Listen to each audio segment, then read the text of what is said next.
Yes, I have taken delivery of the Tesla Cybertruck, and in this video I'm going to talk about everything that went wrong leading up to and including the delivery day of this Cybertruck, also known as the trapezoid truck, the Roblox truck, the fake truck that is so very good. So without further ado, let's get started. The first issue I had was that the pre-order took a very long time. 2019 was when I pre-ordered this thing. So it took about 5 years. And in that 5 years, there was a lot of things that happened, like that flu that went around and bothered everyone.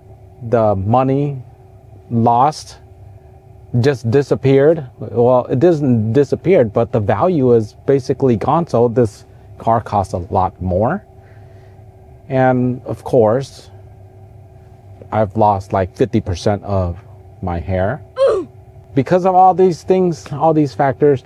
On the bright side is that people are dropping their pre-orders because the price is so high now. So if you pre-order one now, there's a good chance that you will get it a lot sooner than waiting for 5 years. And while I'm at it, let's talk about the pricing. This is the $79.99 version, $79,999, $80,000 version. It is all-wheel drive, it is dual motors, it's $20,000 less than the Foundation series, and you can get it for even further. However, that's where I ran into problems. And so you can get it for $7,500 off. However, the Cybertruck doesn't qualify for most people because of some technicality about having sourced material from China.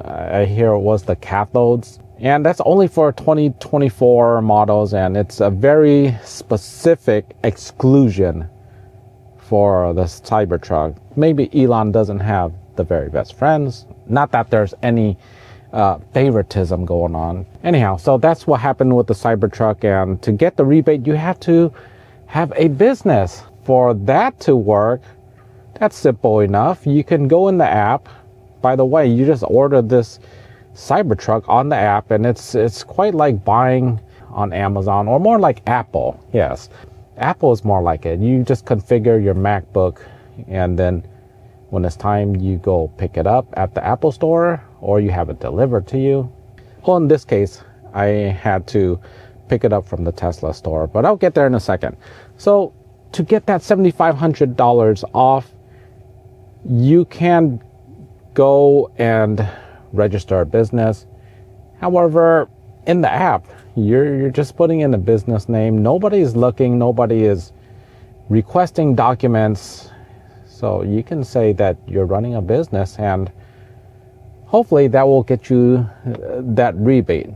However, it's not that simple. That's where I ran into a problem. So I do have a business, and I pay taxes for it. And the problem is that you have to get financing. And when you're financing, you're not financing on your behalf, you're financing on the behalf of the business. And I found that out because I went through a credit union, which gave me 1.5 points less than Tesla. So I was getting a better deal with financing. I gave them my paperwork that Tesla referred to, and they agreed. They did my financing. I was there to sign the paperwork, and they had told me, they cannot finance me anymore because it is under a business name. I would have to get my business name removed, and that just didn't sit well, because that means that presto, the $7,500 is gone. So what did I do? By that time, I had wasted a week already, or maybe a week and a half. And so I decided to look at Tesla financing again. So Tesla dropped their rates at least a point and a half by then, just because it's been a few weeks now, ever since I got approved for the Cybertruck. So now I'm going to get financing through Tesla. I submit the application through Tesla, and I'm just sitting, and everybody I've spoke with that owns a Tesla, they told me it takes 15 minutes, the most is a day, and I'm not getting my financing done. So a few days pass, and I'm trying to message Tesla, and they're like, we're on it, we're going to expedite it. Little did I know that they just could not finance me for the business financing as well. So I had a choice, and the choice was to pay the car in full and get the 75 rebate. And if I do that, my wife would not be so happy about it. She might kick me out of the house. I might enjoy it. But it was a bit of a risk. So I decided not to go that route. And in the end, I had to go to the Tesla app, request that my business name be removed from the car application. And so once that happened, I financed normally through myself. I have a good credit score, law-abiding citizen. And I was approved less than a day. And so I scheduled to get delivery. My delivery date was a week later. And at this point, it's been probably a month and a half that I've been going through this ordeal, which is kind of a long time, because once you get the pre-order handed to you, you just want your vehicle right away, right? So even though in the total 5 years it's not that big of a deal, but yeah, it's starting to take a long time, a month and a half. Okay, so a day later, I get the VIN number. So everything's good. So financing is good. A day later, I get the VIN. And then 6 days later, 5 days later, I get a message from Tesla. We're delaying it. You cannot pick it. So, it just felt like my wife was telling me, oh no, she's not feeling good. You know how that goes. Bruh. Okay, so another week goes by, and they're telling me to go to a different location, and this is a favorable location to pick up, schedule, and it's on a weekend, which is a more favorable day too. I had to pick up on a Monday previously, and now it's going to be on a Sunday, which is lovely. So a week flies by, especially happens very quick because you're getting old. And I go there, I get a ride share. I am in Long Beach, and I am ready to pick up my vehicle. So I read the app instructions. The app tells me, when you find your car, press the button, I found it, and someone will come and help you. Well, this is my first time going to Tesla. I don't really understand this process.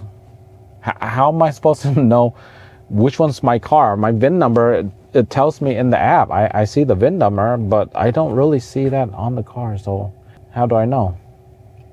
It turns out that there is a placard that has your name on it. But I didn't know that, okay? So I get out of my ride share. I am walking up to there's 4 Cybertrucks just sitting around. I'm walking up to it, and one of them has blinkers on. I'm thinking to myself, dang, Tesla is really on the money. They just know that I'm here to pick up the Cybertruck. So I'm walking up to it. Oh, this must be it.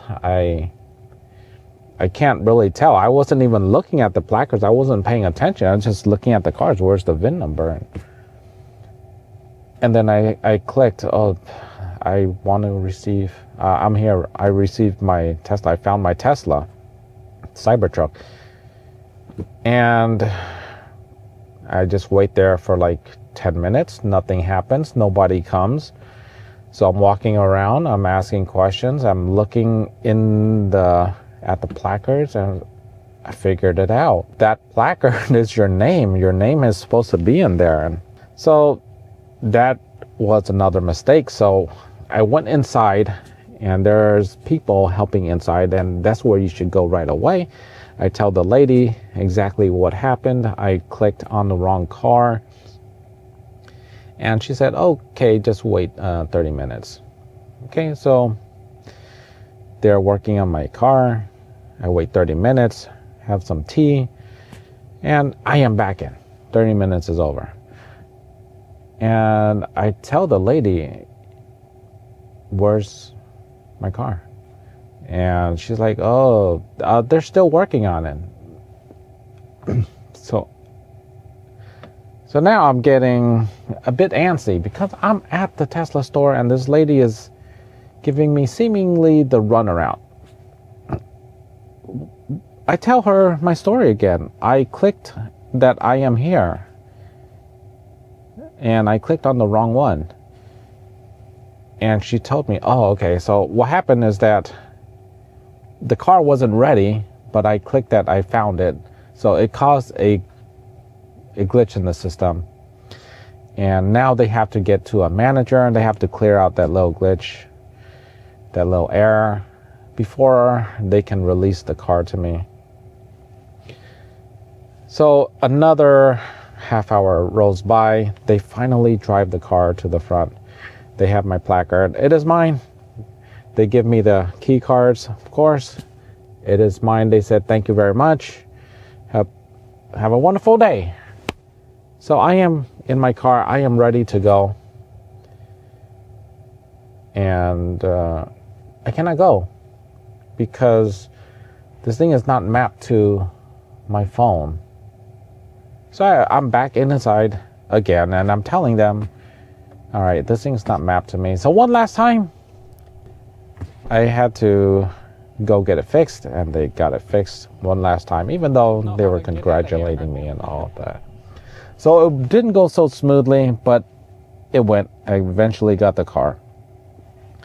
One thing that you will know is that when you first get the Cybertruck and you drive it, it's an interesting car if you've never driven it before, but I've actually test drove in the car, so I know what I was getting into. But what I didn't know is that full self-driving did not work. Full self-driving doesn't work until you calibrate your cameras. But on top of that, full self-driving doesn't work until you get the right firmware version.